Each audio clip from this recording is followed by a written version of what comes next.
Jo. Bída.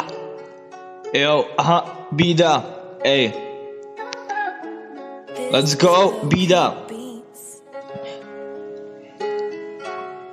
Takže bracho, vím, co je to bída, že ráno zase nebudeme snídat, nebude ani chleba, ani to maslo. Podívej se, bracho, celý život, nevidím to světlo, taky mám nejdy, vidím tu černou temnotu.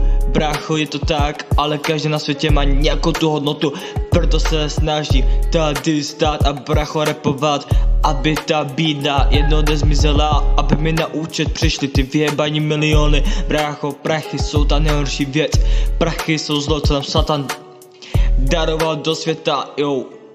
Ale každý o mě ví, že bracho, prodám ty gramy, chodím tou street, snažím se ty peníze vydělávat, tak jsem začal pracovat, začal jsem makat, ale pořád studuju, pořád tu svůj flow, bracho, piluju. Pořád se snažím rapovat o něco líp, pořád se snažím nepalit pořád ten vyjebaný vít. Já, bracho, věřím tomu, že to jedno zvládnu, tam nahoře dostanu, že tam nahoře, bracho, budu i já budu to tady dávat, ty beaty rozebávat jako největší pán, jo. Největší král, ale věřím tomu, že to má cenu. Brachu, nechci celé život cítit tu bídu. Byly dny, kdy jsem po kapse měl 100, byly dny, kdy jsem po kapse měl 0. Fakt, že ale 0, ani korunu, ani ty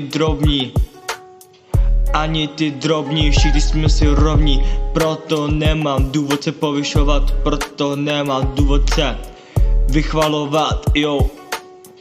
Je to ta bída, ale ta víra dává mi ty křídla, abych lítal, abych celý život nežil dole, chci si taky hore. Tou bídou se snažím probojovat, snažím se s tou bídou vyrovnat, snažím se s bídou bojovat, ale to vážně těžký, není to lehký, snažím se prostě bojovat, jdu pořád dál, jdu pořád dopředu, necova ani trochu dozadu. Neustále jdu rovně, věřte tomu, že to dám, jednou to přijde. Všichni říkají, že neumím rapovat, no vy budete ti, co mi budou říkat, že jsem největší pán. Budete poslouchat moji hudbu, budete říkat, pozýkám každou kundu, ale brácho, mě stačí jenom jedna holka. Teď balím jednu holku, doufám, že mi to vyjde, a že spolu budeme, jo. Ale pořád jsem single, pořád jsem sám, jestli má někdo zájem, a mě napíše na Facebooku nebo na Instagramu Marcus Blade, fuck, falešný face, jo. Je to ta bída, ale ta víra dává mi ty křídla, jo.